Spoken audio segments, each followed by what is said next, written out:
Hey friends, I'm Jess Connolly. I'm an author, a coach, a Bible teacher, and a local church leader, and I love talking to real people who know what it means to have full lives, but also want to walk in abundance. This podcast is for you. It's not my podcast, it's ours. It's for people who crave lighthearted conversations and deeply spiritual truth. It's for people who are busy, tired, waiting, growing, dreaming, working, or praying about what's next. Wherever you're listening from, if it's quiet, mundane, or busy, I am praying for you, and I'm so glad you're here. Let's go. We have been talking about rest on the podcast for months, but now it's time to get down to the real nitty-gritty. This is what so many of you are asking, and we are going to spend an entire episode talking about it. If you are a mom, or if you are one day hoping to be a mom, here's the deal. You've been hearing a narrative practically your whole life that tells you to expect and accept exhaustion in this particular calling. So what in the world do we do? How do we rest as moms? What is realistic? What is practical? What does this look like in different seasons of motherhood? We're going to talk about it all today. I've got my friend Anna Victorson joining us for this episode, specifically because she's in a season of motherhood that looks different from mine, and we are going to put it all on the table. How in the world do moms rest? Let's go. Welcome, Anna Victorson, to the Jess Connolly podcast. Woohoo! You may or may not notice, dear friends and listeners, that we are bringing some of the Go and Tell Gals team. Well, not some. I mean, I hope we bring you all on for some different episodes. We're just kind of mixing it up this spring. And spicy. And Anna Victorson is the longest standing and most founding member of the Go and Tell Gals team.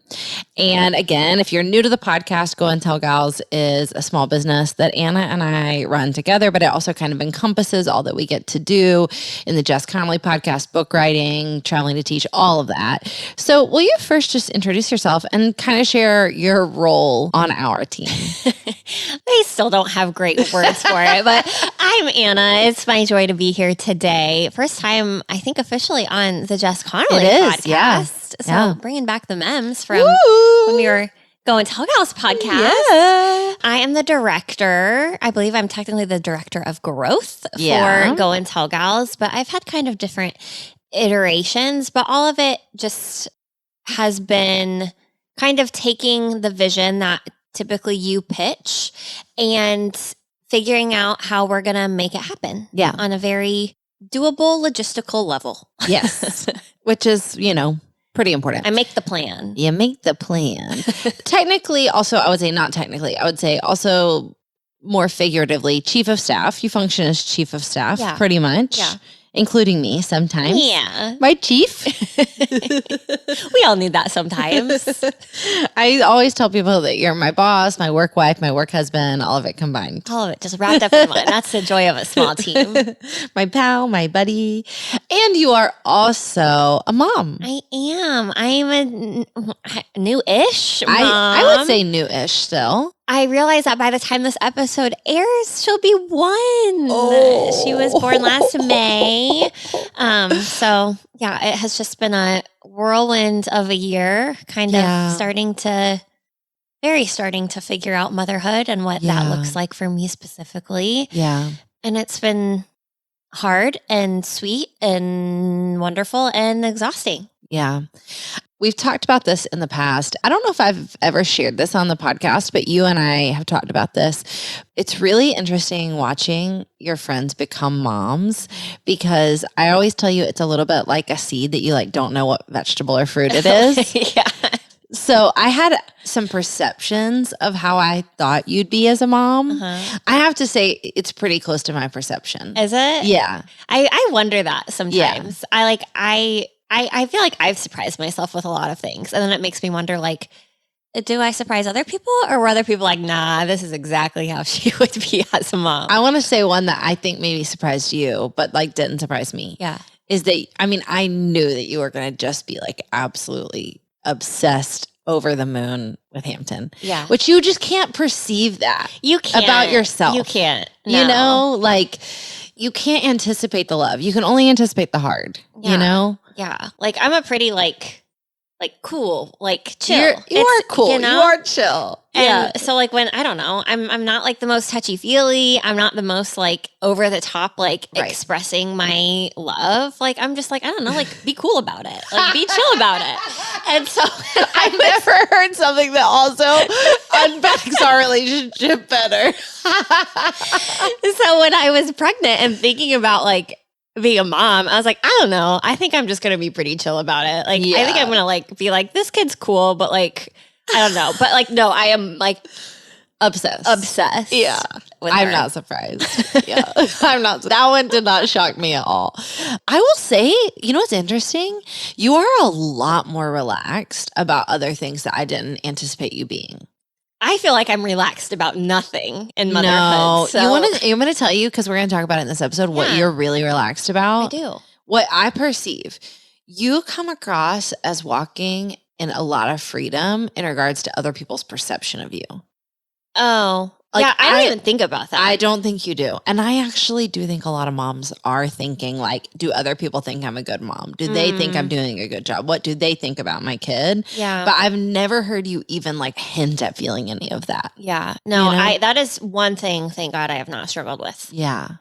That's really interesting. A lot of other things. I love that. I think that is to me something that like makes you come across as a lot more chill. You don't seem like you're trying to be a good mom. You seem like you're being a good mom. You know what I'm saying? Or you don't seem like you're trying to make other people think you're a good mom. Love that. That makes me feel good. Yeah. Sometimes I feel like I spend a lot of energy trying to make other people think I was a good mom. And that is really different than trying to be a good mom. Yeah. And that's encouraging because I think we'll probably talk about this and I'll unpack it a little bit, but I think I struggle with just like trying to like be the best mom, like as if, and not even like the best mom, but like the best like type of mom. Yeah. Like I research everything. I do everything. So when it comes to like feeding or sleeping or anything, like I am always like, is this the best way? Yeah. Or like, there is no best way. There are so many ways, but so it's not like I'm caring what other people are perceiving. It's like, I just like want to like actually do what is best. Yeah. And that doesn't exist. So that's hard. Okay. I can't wait to talk about that. So on that note, I want us to just say like, what is tiring about motherhood? Like, you know this from reading Tired of Being Tired. We're leading all these women in experiencing rest in the places where they're actually fatigued. But the problem is a lot of us don't know where we're fatigued. And I do feel like one thing that is like such a tool of the enemy for women about their fatigue and motherhood is that we kind of either swing to two ends of this pendulum. So one is like, we try to pretend like it's not hard. Like, this is not hard. I've got it. I was made for this. Everything's great. It's not tiring. Or we like turn it into such a like defeated caricature of like, it's all exhausting. It's all hard. It's all tired. That we don't ever actually name what is hard about it and what is tiring about it. So we don't actually ever get rest. Yeah. You know? That's really good. So you can't get rest if you pretend you're not tired. And you can't get rest if you kind of live into this agreement that like, it's exhausting. It's just the worst. Yeah. You know, like we have to be specific. Like, what is tiring about it? Right. So I thought I would like to go first and tell you like what's been tiring for me about it. But I'd also like to hear what's tiring for you about it in your season. Yeah. Okay, so just for context, if you don't know this about me, hi, I'm Jess. I have 4 kids. They are 17, 16, 15, and 11. God bless. And honestly, 17, 16, 15, my kids are really close together, 13 months apart on either side, my first 3. This is not the most exhausting season I've had with them at this age. I'll talk about it in a minute. It's a different kind of exhausting, but what has actually been tiring for me about it, I would say like, obviously there was a long season where it was just physically exhausting. I had a 1-year-old, a 2-year-old, a 3-year-old. I had a 0-year-old, a 1-year-old, a 2-year-old. I had a 4-year-old, a 5-year-old, a 6-year-old, a 6-year-old, 7-year-old, 8-year-old, you know, those seasons were so physically exhausting. Like that's the only way to say it. Like there was always another diaper to change. There was always another meal to make. Like there was just always something else to do. And then I feel like maybe the last 5 to 7 years for me have been really mentally exhausting. The sheer planning, something switched in the last 6 months where it started to get easier mentally for my family. And I'm not really sure what it is. I'm not sure if I just maybe started to let go a little bit more, but that was really mentally exhausting, figuring out where is everybody going? What meals are we eating? Like, what do they need? What forms need to be filled out? But this season, I'm kind of moving towards this launching season is really spiritually exhausting. Mm-hmm. It's the release. Yeah. So, I mean, we're filming this on a Wednesday. This weekend, my son will go to his first prom. Like, that's really beautiful and sweet, but there's also some like deep release of like, okay, this is your life now. Yeah. These are the memories you're going to look back on. You know, the driving is such a spiritual release. Like, it's such a wrestle to trust God when I have two humans that I love so much, like behind what feel like, you know, death machines, like just like out in the world. And that's scary, and like just trusting God in that every day. But then also knowing like right after this, I told you the other day that my husband, maybe I didn't tell you this, but the other day, Nick really talked me into going on a vacation this summer because he said, hey, I want to remind you, we have a senior next year. And then we have a senior the 2 years after that. Like, this is it. Yeah. This is our last summer with all our kids in our house. And I was like, well, that just gut punched me. My feelings. Like, that was so hard. And knowing like now it's their life, now they leave, like that's spiritually exhausting for me right now. So that's what's tiring for me right now. What's tiring for you right now? Yeah, I think when you're like preparing for motherhood, and now that like you can LOL at it, because once you are a mom, you realize nothing can really prepare you for it than just like doing it. Yeah. But I think, at least for me, I was so prepared to be physically exhausted, and I was for a good bit. And I still am. I think you're always somewhat physically tired as a mom. Like, I think so too. Even once, thank God, baby sleeps through the night, you're still like, you're chasing them around all day, and you're, you know, juggling things all hours of the day between like, oh, I'm trying to like cook dinner and entertain her and get my house picked up. And you're just like trying to do so much. So you're always, I think, going to be kind of physically exhausted. But I think that's one that you like prepare for. Like everyone is like, oh, you're going to be so tired. You're not going to sleep. You're going to be exhausted. So I think that like you're just expecting that as a mom. So at least for me, when it happened, it was hard, but I had like braced myself for it. The thing that I wasn't prepared for was the mental load that you take on when you become a mom. I think as women, you always feel it. Yeah. Like I think I can speak for most women and say like, we just mentally take on so much and are constantly like running over lists in our head of like everything that needs to be done and the bills that need to be paid and the, you know, the 17,000 things that you need for like your house to stay up and running. And then throw a child on top of that. And then you're thinking about like, oh, should I do purees or baby-led weaning? And should I, does it really matter if the food that I feed them is all organic or not? Right. And, oh, I'm seeing that this baby is actually starting to like pull up on things and my baby isn't yet. So what can I do to start doing that? And, oh, there's Montessori toys and there's other toys and there's these things. Yeah. And this Instagram reel said that this is really great for their development, but this one said that's bad. Yep. And then you're also like thinking about like, childcare and every part of keeping the human alive on and on. And then it's like the constant schedule of like, you wake up, you get ready, you get them up, you get them ready, you go to work, you get home, you are on 100% of the time. And your mind just never stops. Yeah. And that is just something I could not have prepared for. So you and our other good friend, Kristen, had a baby within the same week. And I think I told you this in the fall that I had watched Kristen's daughter for a day, like 24 hours, not even. But I was like trying to also like get ready to go to work for the day while I was watching her. That day was like, I'm so sorry. I had forgotten like the actual mental gymnastics that it takes to get ready when you have a dependent human on you. Yeah.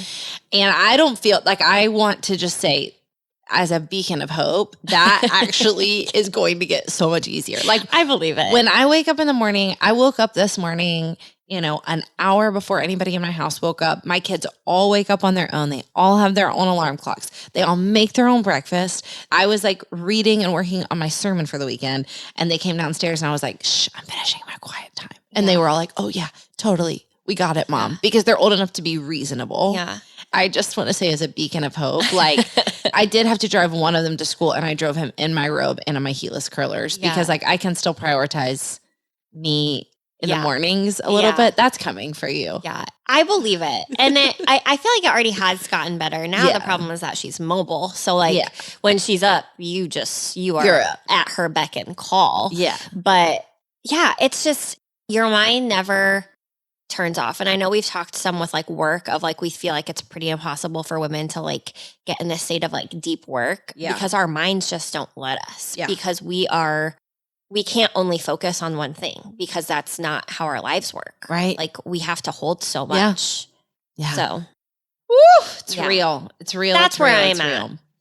Okay. So I think so much of this, like naming it as 90%, we say that all the time and go and tell girls, like naming it as 90%, being able to identify, okay, that is actually what's tiring for me, then enables me to say like, all right, is there anything I can do about this? Yeah. Is there anything I want to do about this? This is what I actually love about the fact that in Tired of Being Tired, we talk about how there's 4 different types of fatigue. There's spiritual fatigue, there's physical fatigue, there's mental fatigue, and there's emotional fatigue.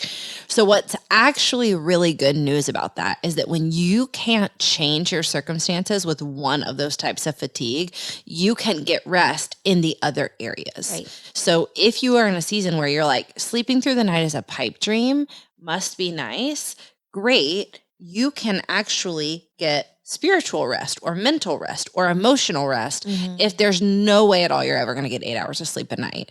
Or for somebody like me who like the spiritual fatigue of this season is so great, guess what? I can actually sleep, which is nice. You know what I'm saying? Like, or I can like write a prayer of release that helps with that spiritual exhaustion when I'm struggling. But that being said, I think it helps to say, okay, this is actually what's tiring. This is what I can or can't do about it. These are the other areas that I can rest.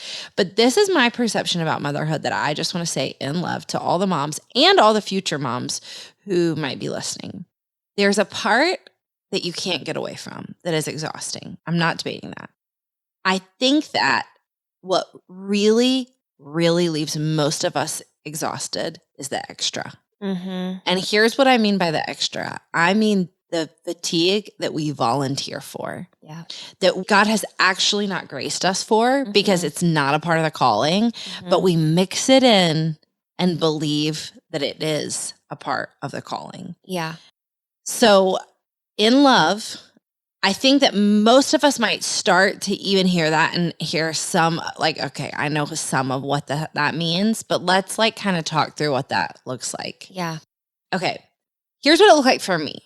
So I want you to weigh in and say like, if you hear any different. For me in the early years, having actual children that were, 3 under 3, that was exhausting.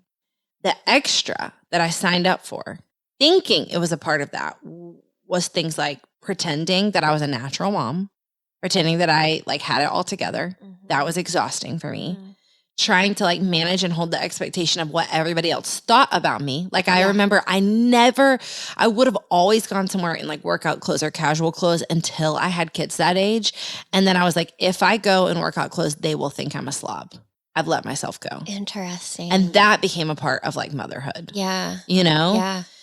This is so simple and silly, but I remember really exhausting myself trying to make sure each of my subsequent kids had the same level of energy that my first kid had. Yeah, that's real. Instead of just saying like, you know what, you do iron baby blankets with your first. I did before the baby was born, like while I was nesting. Yeah. And I remember someone saying to me as I ironed all these baby blankets, like, well, you're never going to do that with your next kid. And I remember something implanted in my heart. And I was like, watch me. I'm going to. Watch me. Yeah. And I did. Because I was like, I will give these subsequent babies what those first had. I will make it as momentous. I will do all the things. I want to even just say, like, if I have a regret from early motherhood, I'm going to be very honest. It was cleaning up so much. Yeah. Like, it just got dirty again. Yeah. Like the toys. Yeah. Like, I don't really understand why I would clean up when they took naps. Yeah. Like, why? Yeah. Because they woke up I've realized if I do it, it's only because it makes me feel better. Yes. But there are some times where I'm like, I don't care. But even we have to ask, like, but why did it make me feel better? Right. And I don't know. I think maybe just like it feels put together in my mind. Yes. Sometimes it's about mental rest. Yeah. And I think sometimes for me, it was about like, because what if someone came over? Yeah. Or like, what does this say about me? Or like, you know. It says that you have happy kids who have things that they get to play with. Sounds like you have happy kids that have things they get to play with. Yeah. Okay. In these early years for you, can you already identify any like extra fatigue that you're signing up for? A lot of mine are like super specific. I want to hear. This is funny. Crafts. I was so self-conscious. So we have a part-time nanny who comes to our house a couple days a week. And then I'm home with Hampton on Monday and Fridays. And so because of that, she doesn't go to like a daycare or a school or anything right now. And it was like, she was like 6 months old. And I like saw something on Instagram of someone who like their kid from daycare brought home like a really cute like holiday craft. And I was like, I have never done a holiday craft with Hampton, and she is missing out because she is not going somewhere where she is like having these like footprint, handprint, holiday themed things made. Yeah. And so then I started putting pressure on myself of like every season, like, well, Christmas is coming. If I don't make a holiday Christmas thing with her handprints this year, like that's going to be it for us. You know, like she's going to look back and think I didn't savor it. I was a bad mom. Yeah. And I've just given that up. Like, if she is not going to care about those crafts when she is a grown up. No. That is for me 100%. Yeah. And it is extra. And if there is ever a day where like we're at home and it feels sweet and it feels fun and life-giving, we'll do it. But I've like given up I've tried to give up the pressure of the crafts. Yeah. I have, that I can remember, I think I have 2 crafts saved. Yeah. From all 4 of my kids, from all of their childhood. And they're both from Cannons. One happened at elementary school and we kept it on our fridge for years. I think you've probably seen it. We called it the Angry Pilgrim. Yes. Yeah. It's just a picture of Cannon in a pilgrim hat where he looks very angry. Yeah. And we finally saved that and put it in my hope chest. And I have, I think like some kind of little like sculpture that he made me at camp one year. Yeah. That happens to live on like an awning over my bed, like a ledge over my bed. And I only know that because sometimes it falls off and I'm worried it's going to hurt me. I don't have any saved for my other kids. Yeah. So even hearing that is so helpful, but I don't know why in my head at one point it just like clicked that like I haven't done like a craft with her. Yeah. Like I am not a good mom. So like that is one that is like silly, but like a very tangible example. Yeah.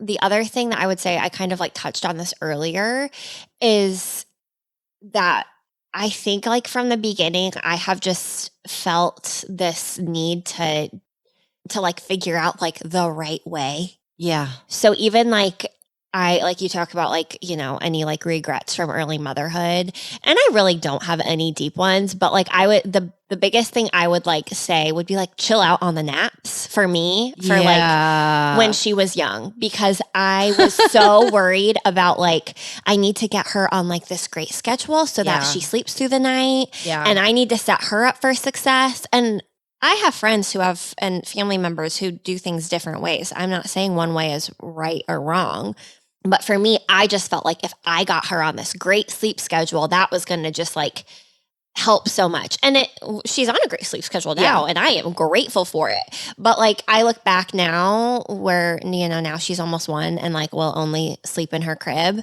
And I'm like, I could have chilled out about that. I could have let her sleep on me a lot more. I could have enjoyed that a lot more. Like, and even now, sometimes I'm like live and die by nap time. And I'm like, if she skips a nap, it's not going to hurt us. Mm-mm. She might be a little grouchy. Right. It might make me a little crazy for, you know, a period of time. But like, I don't know. There's just like things that I have in my head that like it has to be this way, and like it doesn't. Yeah. There is no right way to do it. There and really like, isn't.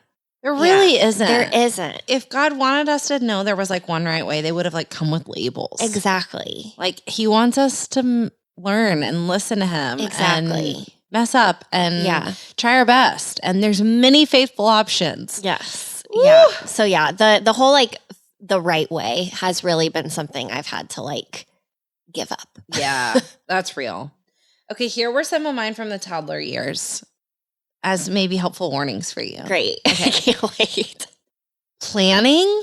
You know I'm a planner. Yeah. I am a shadow of the planner I used to be. I was so crazy. I have like flashes of memories of planning out like not only what snack they would have every single day, but like the time they would have it and like when I would prep it. I have like flashes of memories of like planning what like games I wanted them to play when they were like 2 and 3. Yeah. Instead of being like, have free play. Do you know what I know now? Do you know what I know why I did that? It's because I had so much like mission and calling pent up in me. And I was like trying to pretend like I didn't. Yeah. I had a lot of you had to like channel it somewhere. Coaching energy that needed to get out. And it was directed at like that's real 3 tiny children. Yeah. I needed to be outside the home for some of that. Yeah. That's real. You know, it was too much. And I will also say like some of that too, like give yourself grace because some of that you have to, like even thinking about like, this is the snack I want them to have and this is what I'm going to prep it. I'm like, well, I do that only because I'm like, if you don't, there are some days where if you don't prep the food during a certain time, they're not going to eat said food. And that's fine. But if you have that on hand and you want to give it to them, you have to. When I look back on it, a good way to like give a distinction for women who might be like, am I doing this? Am I doing it because it's helpful or am I doing it because I'm like signing up for extra exhaustion? I would say like anything that feels like, well, I have to. Yeah. I have to blank, blank, and blank, blank. Yeah. Instead of like, it would be helpful if I plan this out. Yes. You know? That's good. That's good. I have to versus helpful. Have to versus helpful. That's a great phrase. I signed up for a lot of extra exhaustion trying to make my toddlers into very good Pharisees. And by this, I mean, I wanted my toddlers to know scripture. I wanted my toddlers to like practice all of these biblical principles when they had no capacity, no way. Yeah, of they don't know God. what they're doing. So I was just trying to make really cute little Pharisees. I signed up for a lot of extra exhaustion by trying to have like socially acceptable kids instead of loved kids. Yeah, that's you know, that's a good reminder. I read this the morning in this book. I'm going to actually read this little quote to you guys because I read it in this book and it blessed my socks off. This is from Hearing God by Dallas Willard. It is such a random little quote, but it was so life-giving to me. He says, "The watchword of the worthy servant is not mere obedience, but love, from which appropriate obedience naturally flows." And that is like a very wordy way to say that, like, if we focus on obeying God, we might not necessarily like be filled with love for God. But if we focus on like loving God, we'll obey God. Yeah. And that is what I wish someone had told me about my kids. Yeah. If we had focused a lot on like really, truly loving each other and wanting God's best for each other and enjoying each other, they would have trusted and obeyed me better if I had focused less on just trying to make them into obedient kids. Yeah. Okay, elementary school years, here's some of what exhausted me. Paying attention to what everyone else, namely culture, called a healthy family. Yeah. So like a healthy, normative family does sports on the weekends. A normal family does a bunch of birthday parties. A normal family, the mom volunteers at school. A normal family, the dad does X, Y, and Z. I was like looking to the rest of the world while my kids were in elementary school to say like, okay, what is a normal family? What's a normal family? And actually turns out like none of those rhythms are all that healthy for my family. My kids never got into weekend sports. And when they did, it was not life-giving for them.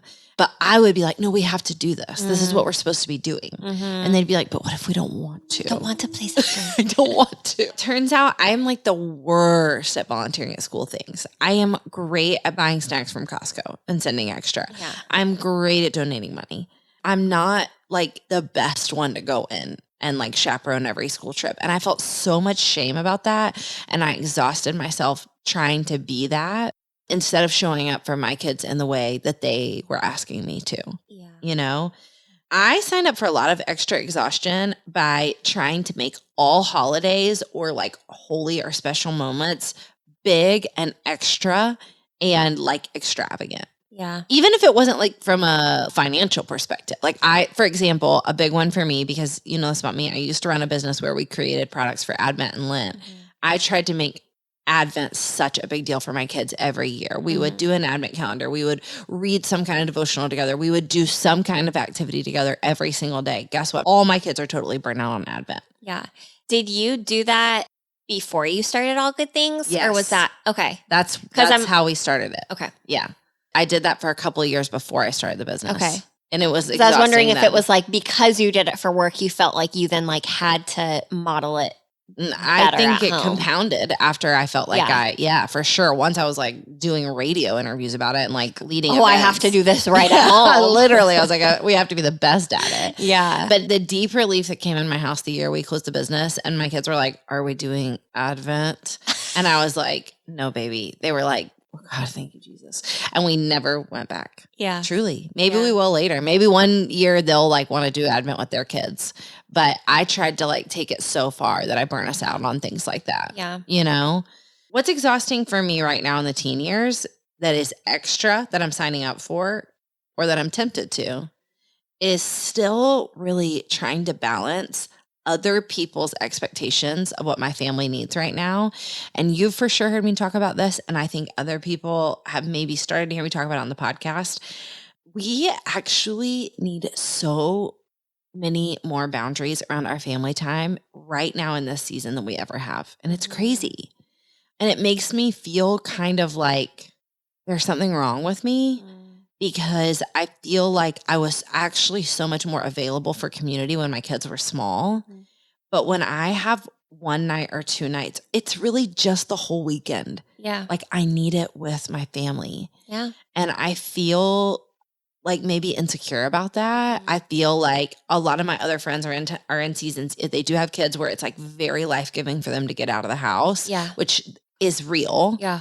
Or I have friends that don't have kids and like the weekend is like their playground. Yeah. And my weekend, like it's like I have this like 48 hours. Yeah. And that's all I have because their weeks are so busy. Yeah. It's really not rare for me to not see one of my kids from like 7 a.m. till 10 p.m. on a weekday. Right. Because they'll have work or they'll have a church event or I'll have a church event, you know? And so I'm like, if I don't see them on Friday night and Saturday, I will not see them. I won't see them. Yeah. So I'm just like paying attention to that and like trying not to sign up for the extra exhaustion of like making other people happy, you know? Yeah. We're going to take a quick break and then we'll come back and talk about practical rest in all the seasons. Let's go. Hey moms, listen, if you have small kids at home or if you have teenagers driving around the city like me, if you work outside of your house or if you're getting ready to spend all day, every day with your children inside the house, summer is coming. Kids are out of school. Our rhythms are all shifting. The days are long and we need a plan. I have created a summer survival guide for moms, and I've spent the last 17 summers trying not just to survive, but also to thrive. And so I've made this digital guide to help you and your family craft a summer that you can all enjoy. This workbook is going to help you start by casting some vision, figure out what you want this summer to look and to feel like. We're going to make space for the very real obstacles that you're up against, whether that's limited time or space or finances. And when you use the guide, we're going to help you establish some rhythms that will help you and your family feel connected and grounded as the summer goes by. But again, we don't want you to just survive. We want you to thrive. So the guide is going to finish out by helping you strategize some delight and joy for the months ahead. You can get this summer survival guide for moms at jessconnolly.com/summer. All right, Anna, these are not all the answers, but I've written down a couple and I want to hear what you think about them. I have practical rest ideas for moms that I perceive might help in lots of different seasons. New motherhood, the middle years, teen years. The first is a metaphor, but I think it's one that we can apply at all times. That is sleep when the baby sleeps. Did you sleep when Hampton slept as a baby? I was terrible at that. Yeah. I was really bad at it. What did you do instead? Everything. Honestly, I felt like, especially in like the fresh postpartum days, you just feel like you like don't know who you are. Yeah. And so to me, I was like, if I sleep when she sleeps, I won't be me. Like I won't have any time to like. That's real. Feel like I'm myself. That's real. You know? Yeah. Like I really did like, sometimes I like just wanted to watch Netflix, or I just wanted to like sit on my couch with like a cup of coffee, or I don't know. I can't even remember, but I remember there were a few times where like my husband or my mom would be like, you need to take a nap. I'd be like, no, I don't want to. Like I wanted to like feel like myself. What if we change the phrase to like rest when the baby rests? I think that's better. And knowing like what recreates you, what puts you back together. Yeah. Sometimes it's going to be a nap. Yeah. Sometimes it might be a walk or a Netflix or a coffee or a Bible study or like something. Yeah. And no shame or judgment about what that is. No. Yeah. And I'm still like, that is something that I still try to, I know we don't like the word balance, but juggle, I guess, because a lot of times like, especially now that she doesn't sleep that much during the day, you know, we're past the time of like she sleeps every hour. Yeah. So the nap times are kind of like, can turn into like, okay, this is my like hour and a half to do the dishes and send those emails and, you know, do these 3 things. But I do try to like, if I am feeling the tension and overwhelm bubble up, I try to give myself like, even just like a portion of that. Yeah. Like literally the other day during nap time, I was like, I should do dishes, but I really want to paint my toenails. And so that's what I did, you know? Yeah. Okay. And that's a good, we got to do it. That's a great segue into my point number 2, because I feel very strongly about this. You need to let sinks and laundry baskets do their job. Yeah. The sink is meant to hold some dishes. Yeah. They don't have to be done at all times. They can be done every other day. For every mom who's like, you have no idea. Well, I do. In fact, last night, my sink was so full that one of my like favorite coffee mugs had gotten broken because my kids just kept piling dishes on it. But the truth was like the night before was the book launch party for Tired of Being Tired. And I knew I could have come home and like done the dishes or asked my husband to do the dishes, but I needed like a minute to just seal in what had happened. So I was like, the dishes are just going to wait. Yeah. Something that was actually like pretty hard and detrimental for my motherhood is that I was a nanny right before I became a mom. So I left my like kind of corporate career job because I had a freak out and didn't feel like I could do it anymore and decided to become a nanny. And that's when I got pregnant. But in this nanny situation, I am not attaching any judgment to what I'm about to say, but I'm speaking facts about what was true. Okay. In this nanny situation that I was in, have I ever told you this? When I got pregnant with Elias? This is ringing bells. I was one of 3 nannies. Yes. And I worked full time. Yeah. And there was a full-time night nanny and there was a full-time vacation nanny. So this was a mom who had a lot of support is what I'm telling you. And I have no judgment attached to that. I wish that everybody who wanted 3 nannies could have 3 nannies. But one thing that was harmful for me about my motherhood is that one of my first jobs as the day nanny, as the morning nanny, was to go in and get the one piece of pajamas out of every laundry basket in every room and immediately wash it and have it put up by lunch. Because I was one of 3 nannies and there was only 1 kid at home, 2 were in school. So when I'm watching this like 2-year-old, one of the first things I do is go to every laundry basket and take them off. And then twice a week, I would wash the sheets on the bed. If my teenagers right now had their bed sheets washed twice in 6 months, I'd be so blessed. Like they're gerbils sometimes. And like, they're just living in, you know, but my perception going into early motherhood was you do not leave clothes in the laundry basket and you do not leave a bed unmade ever. and you do not let a week go by without washing the sheets twice, and you do not leave dishes in the sink. Yes. But it took me a very long time to realize that that was a version of motherhood that had 3 full-time people working for it. Yeah. You know? Yeah. And I was never going to have that. That was never going to be my reality. Right. So it took years of mothering for me to not feel shame about having even an overflowing laundry basket. Yeah. Now, let it be, God. You know, abundance. I believe in abundance. Twice this week, I have rewashed clean clothes because they have Yes. either stayed in the washer or they have been in the laundry basket, not unfolded for a week, and they are just past the point of being able to fold them. You know? Real. That's It's real. life. Let sinks and laundry baskets do their job. And if you're saying like, you don't understand, I could never, you're going to have to ask why. You're going to have to ask like, why could you never? Why does that make you feel a way about your identity? Yeah. Number 3, I've told you this about my past. The only way I made it through those early years is that I swapped with other moms constantly. We swapped chores, we swapped errands, we swapped for date nights. And I think that this like kind of motherhood bartering system has gone out the window because we are really trying to seem self-sufficient to our mom friends. But if you're like, I have no time off, I don't have a day away from my kids a week, get in a swapping system. This summer, as I'm getting ready to plan this summer, which by the way, as a reminder, go to jessconnolly.com/summer and get the summer survival guide for moms that I have made for you, because I do not want you to just survive. I want you to thrive. I actually want you to enjoy this summer with your kids. But one thing I'm doing this summer, because I still have a school-aged kid, my youngest is still like, he needs care. He can't just be home all day.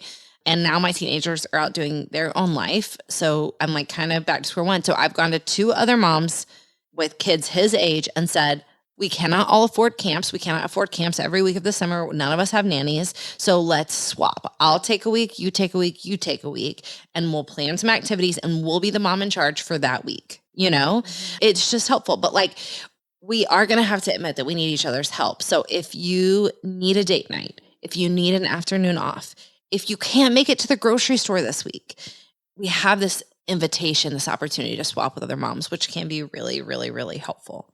Is there anybody you do anything like that with right now? No. It might be coming. But I should. Okay. Maybe that's an opportunity, an invitation for you. Yeah. Okay, this is a big one. Let your kids see you rest and explain to them that you're resting. I think that this one is not as easy for moms to do, but I will talk to moms all the time who are like, I don't understand how I could rest, or like, I don't understand how you have a quiet time, or I don't understand how you do X, Y, and Z with kids at home. And from a very early age, I was maybe just too comfortable saying to my kids like, shh, I'm thinking, or like, shh, mommy needs to read, or like, here, play with my hair while I take a nap. Yeah. You know, or like, you know what I'm saying? Yeah. Or like, watch this one TV show while I go take a shower. Yeah. And I felt fine about it. Yeah. So if I can hand that to people, I think it may help. Yeah. But our kids do need to see us resting. Yeah. You know? Yeah.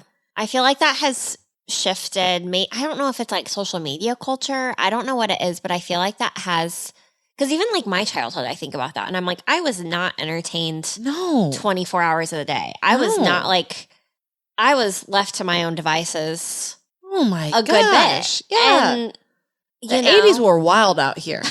And I'm not the early 90s. I'm not suggesting we go back to all that, but I don't know. I think that we can also take some healthy pages out of that book. Yeah. To say like, hey, it's actually going to serve them if they can like be a little bored and figure out how to. And like have some limits placed on them when we say like, no, this is actually going to be the quiet time. Right. I need quiet. Yeah. I need rest. Yeah. Not only do you need it, I need it. Yeah. So it's going to help them. They're going to learn how to do Yeah. that. And they're going to learn how to do that for themselves later to like be able to say no to other people. You know?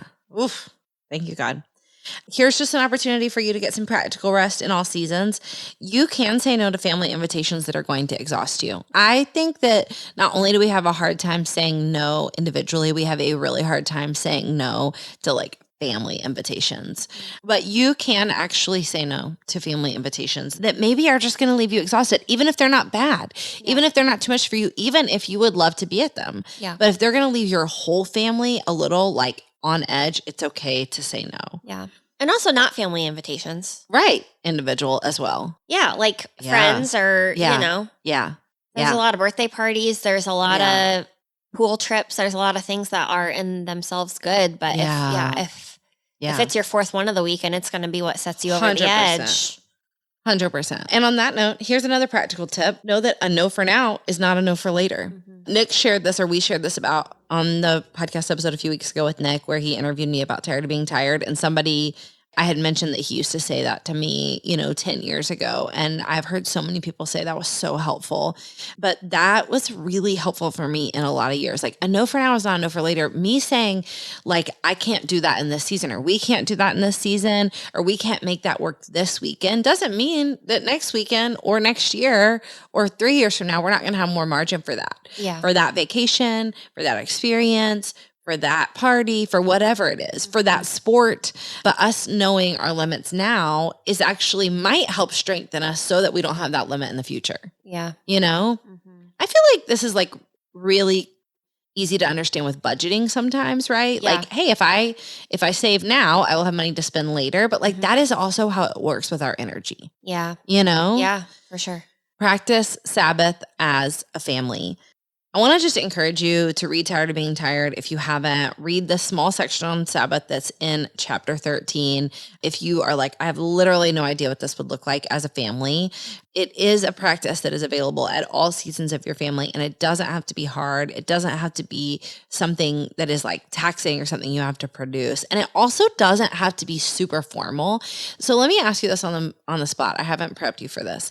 My perception is that you guys practice Sabbath, but it is not very formal. Yeah, I would say that is accurate. What does it look like?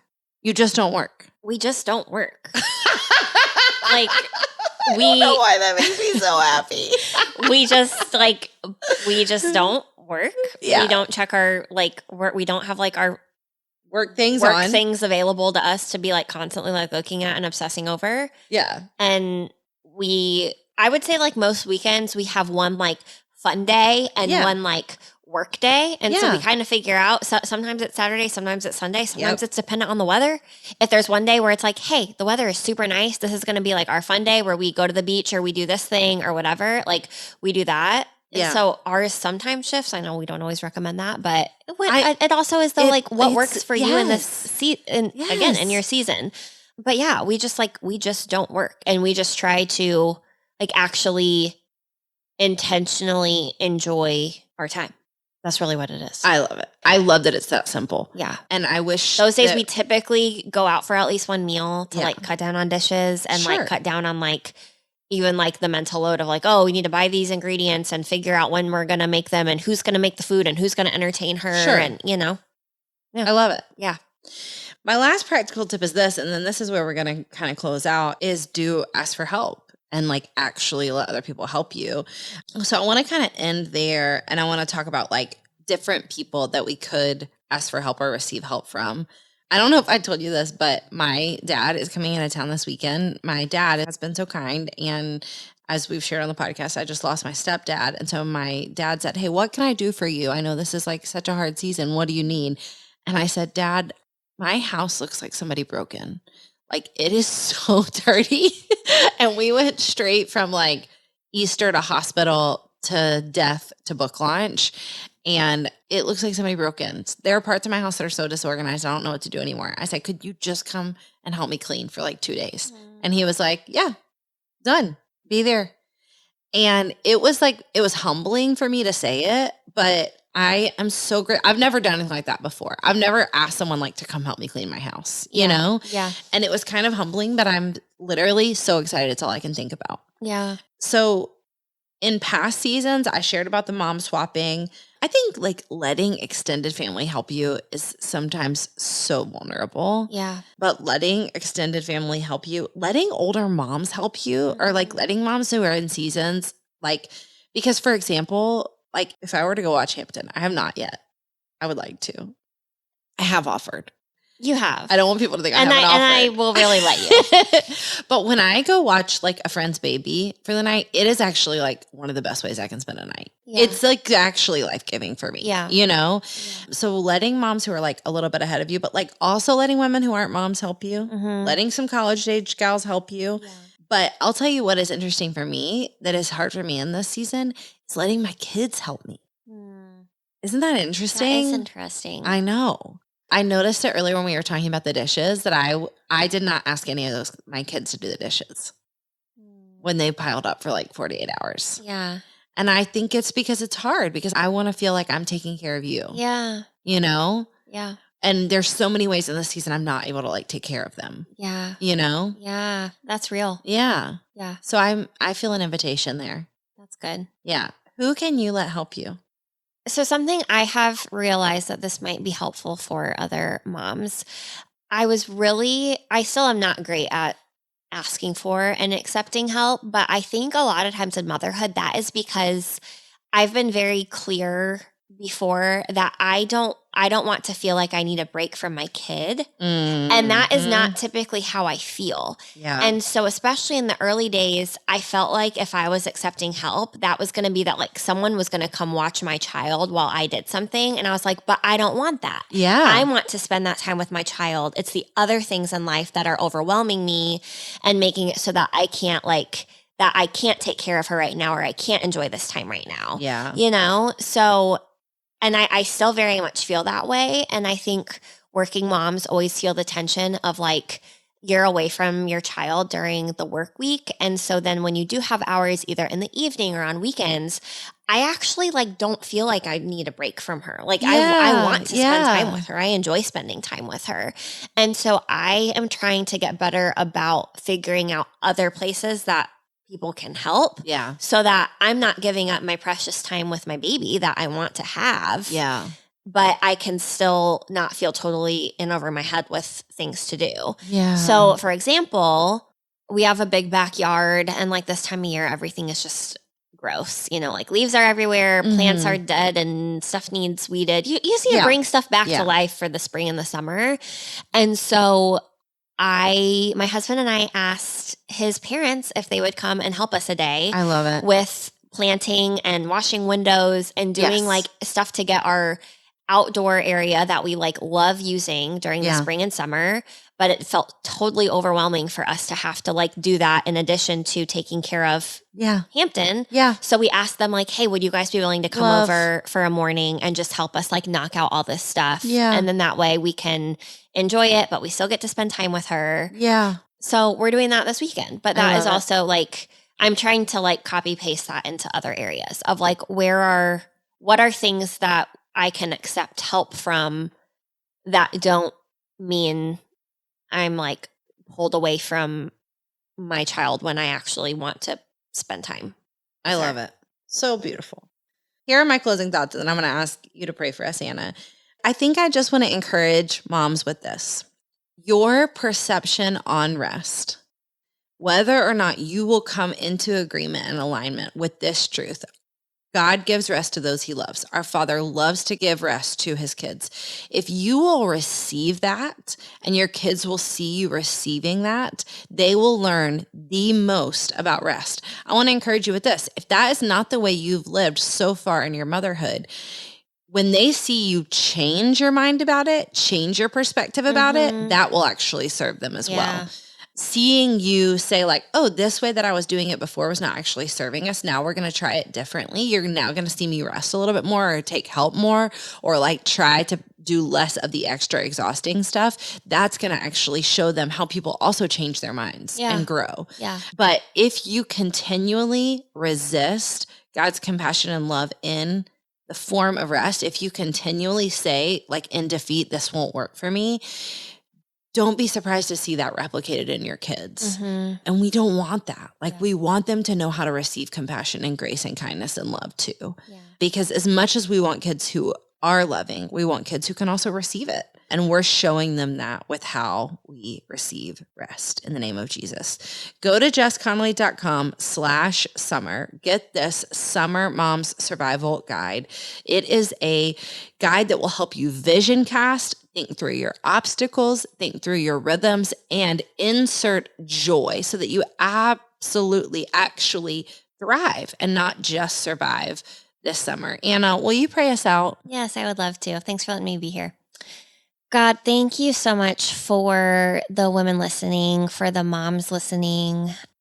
It is hard and beautiful work that all of the mothers and all of their seasons do. And we thank you for it. We thank them for it. We know that you give rest to those you love. We know that we are your daughters, and we just pray that you would help us act like it, that you would help us to receive your rest and your grace and your love so that we can just be the moms that you have just kindly and graciously called us to be. We love you. Amen. Amen. Friends, I'm so grateful you listened to today's episode. Thanks for spending time with me. It would mean the world to me to connect with you. So you can send me a DM on Instagram at Jess A. Connolly or head to my website, jessconnolly.com, for more ways to connect. If you have a minute to subscribe and leave a review of the podcast wherever you listen, it would massively help us reach more people with the good news that they can live fully awake. Let's go.